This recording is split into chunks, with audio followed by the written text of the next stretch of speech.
Salut à tous les amateurs de vidéos, c'est Thibaut, votre super passeur d'images. Je partage avec vous chaque premier mercredi du mois quelques conseils pour comprendre et créer des vidéos. Le podcast Vidéoclass est proposé à destination des enseignants, éducateurs et apprentis vidéastes. Cet épisode vous est proposé avec la plateforme d'accompagnement de projets vidéo mediadici.fr. Vous pouvez dès à présent vous inscrire pour recevoir toutes nos ressources pédagogiques. Il existe un écosystème très riche d'acteurs pédagogiques dans le monde de l'éducation aux médias et à l'information et l'éducation aux images. La vidéo est vraiment à la croisée de ces deux types d'actions. Aujourd'hui, on va parler très concrètement d'exercices pédagogiques audiovisuels. Avec celui qui a fondé le centre de production vidéo à l'université Paris 3 à 21 ans, impulsé le festival Pocket Film avec le Forum des images, puis la fête nationale du court-métrage. Benoît Labourdette. Vous l'aurez compris, c'est un peu mon mentor. C'est vrai que nous, on s'est rencontrés en 2014. Tu étais étudiant à Montpellier et je venais animer un workshop vidéo, de proposer des méthodes de travail, de comment on fait un film collectif, à 20 personnes, en l'espace de moins d'une heure, et que ce film, il a de l'intérêt pour d'autres personnes. Ça paraît un petit peu improbable, en fait, comme proposition. À la fin de cette vidéo, on va se pencher concrètement donc sur cette proposition pédagogique. Avant tout, il me paraît primordial de comprendre les enjeux soulevés par Benoît à travers des concepts qu'il a imaginés pendant plus de 20 ans. Par exemple, le festival Pocket Film dès 2005. Alors pour faire l'histoire, parce que l'histoire, elle n'est pas toujours jolie, et c'est le cas du point de départ du festival Pocket Film. SFR, qui est donc un des grands opérateurs de téléphonie mobile français, c'est-à-dire le diable, capitaliste, pour le dire avec un petit peu d'humour, ils se mettent d'accord avec le Forum des images, SFR, pour avoir un partenaire culturel. C'est-à-dire, ils avaient quelque chose à vendre, c'était le nouveau réseau 3G, des nouveaux téléphones, des nouveaux usages, l'internet sur les téléphones, tout ça n'existait pas avant. Et moi je savais pas, j'ai appris à ce moment-là que ça y est, les caméras vidéo apparaissaient dans les téléphones, et ça m'a paru quelque chose de majeur.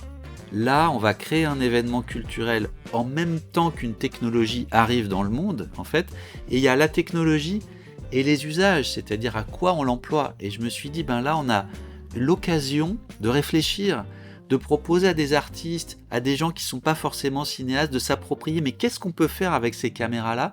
Qu'est-ce qu'on peut expérimenter pour qu'il n'y ait pas que des commerçants, même si on était en lien avec les commerçants, qu'il n'y ait pas que des commerçants qui, entre guillemets, vendent leur soupe, mais qu'il y ait aussi une réflexion, un esprit critique sur toutes ces choses qui vont nous arriver en termes sociologiques. Pourquoi ça reste pertinent ? C'est justement que oui, tout le monde a une caméra dans la poche en permanence. Ça, c'est un fait social et ça a plein d'impacts sociaux. Mais justement, cette caméra, à quoi on l'emploie ? Est-ce qu'on ne peut pas s'en servir pour faire quelque chose de différent de ce qu'on fait au quotidien ? Finalement, c'est exactement comme le stylo. On a tous un stylo et une feuille de papier. Mais si on propose à des gens de faire un atelier d'écriture, d'écrire un poème, par exemple, ou une nouvelle, c'est pas des choses qu'on fait au quotidien, et le bête stylo va devenir l'outil d'une expression et de choses qui peuvent devenir très importantes. Pour moi, le téléphone portable, il a un peu la même place. Oui, il est rentré dans le quotidien, mais on peut l'utiliser à autre chose que ce à quoi on l'utilise au quotidien, et tout à coup, ça ouvre des possibilités d'expression qui peuvent être très importantes pour les gens à qui on s'adresse. Et on part tout de suite en 2009 pour découvrir un exemple d'atelier concret qui peut être fait avec un téléphone.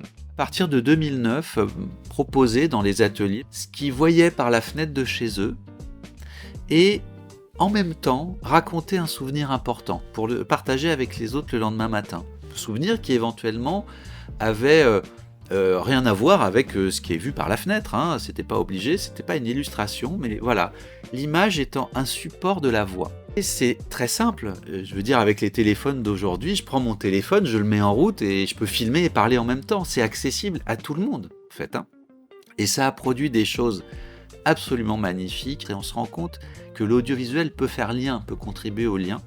Et du coup, pendant le premier confinement en 2020, sur la proposition de Serge Tisseron, qui est un psychanalyste spécialiste des images, entre autres, et puis des robots, des nouvelles technologies, et il m'a dit, mais ce truc, ces films à la fenêtre, tu devrais le proposer, tout le monde est confiné, chez soi, etc. Et donc j'ai créé une plateforme qui est faite à distance, Et donc il y a eu plein de films qui ont été faits comme ça par des gens, mais à chaque fois, moi j'étais en relation avec les gens. C'était pas YouTube où on poste les choses par soi-même. C'était vraiment très éditorialisé, très investi. Et donc il y a des très beaux films, des professionnels, même des cinéastes connus comme Michel Gondry par exemple, qui ont participé à ce projet. Avant de se lancer avec vos élèves ou vos amis dans la réalisation d'un pocket film, j'ai besoin de vous expliquer qu'est-ce que c'est un plan séquence. C'est une séquence cinématographique qui est tournée en une seule prise continue, sans coupure ou interruption. Cela signifie que la caméra enregistre l'action du début à la fin sans qu'il n'y ait de montage pour séparer les plans. Il y a une intensité très particulière au fait qu'on se rend compte que la caméra ne s'arrête pas de tourner, donc il y a un rapport au réel très puissant en fait dans le plan séquence, mais c'est évidemment très difficile à faire, parce que si on se loupe, faut tout recommencer au début, du fait qu'il n'y a pas de montage. Et je crois que c'est Roger Audin, je me rappelle très bien, qui, dans un des premiers cours que j'ai eu avec lui, a projeté en classe le début d'un film d'Orson Welles de 1961. Et là, j'ai senti que dans le plan séquence, il y avait un langage très singulier du cinéma. J'aime personnellement user du plan séquence dans mes créations, mais c'est notre invité qui m'a fait prendre conscience de l'utilité de cette technique dans les ateliers pédagogiques. Voici donc un exercice parmi tant d'autres projets que vous pouvez découvrir sur son site benoîtlabourdette.com. Et donc, la consigne est la suivante. Je filme quelque chose, je le passe à mon voisin, qui filme quelque chose, qui le passe à son voisin ou à sa voisine, qui filme quelque chose, et ainsi de suite, sans jamais éteindre la caméra. Et à la fin, je le récupère, et c'est moi qui l'éteins. Ça fait partie du film, le passage. Ces objets, eh bien, ils vont prendre la parole. Ça se fait en live, c'est-à-dire que la personne filme un objet, et en même temps, elle fait la voix de l'objet qui s'adresse au spectateur. Je sais pas quoi dire. Il nous a demandé d'écrire un truc, là, c'est l'angoisse. Tout le monde va me juger, c'est sûr. Et donc, je mets toujours quasiment une thématique du genre ces objets, ils ont eu des problèmes avec leur image sur les réseaux sociaux, faut absolument qu'ils en parlent. Comme on est proche de la caméra, on est proche du micro, donc le son est très bon, d'être de très bonne qualité. Chacun a mis de son cœur, en fait.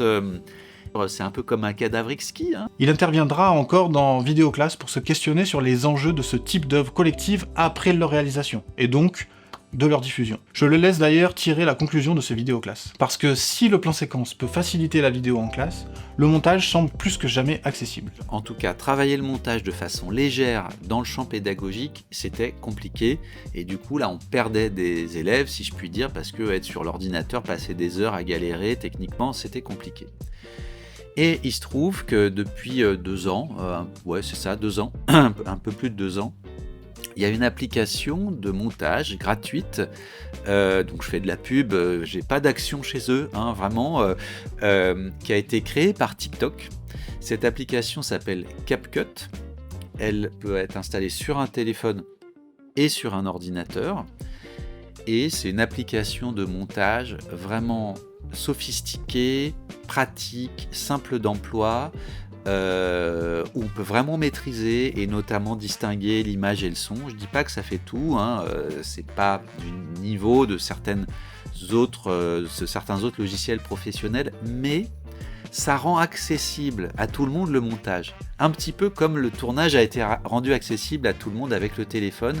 Eh bien cette application, c'est sans doute pas la seule, mais elle marche autant sur iPhone que sur Android, que sur ordinateur. Vous voyez, donc il y a quelque chose où on peut partager les mêmes outils, apprendre aussi les uns des autres. Et moi, pour l'utiliser depuis à peu près 2 ans maintenant, avec des groupes, avec que ce soit des élèves de la FEMIS, des étudiants de la FEMIS ou des adolescents. La quasi-totalité de notre échange avec Benoît Labourdette sera également disponible sur notre blog. Merci de suivre notre rendez-vous mensuel. La prochaine fois, on vous présente le tout premier exercice pratique développé par mediadici.fr, la revue de presse. Un parcours pour les enseignants qui souhaitent débuter dans la vidéo et monter une action d'éducation aux médias et à l'information en classe. En attendant, lancez-vous.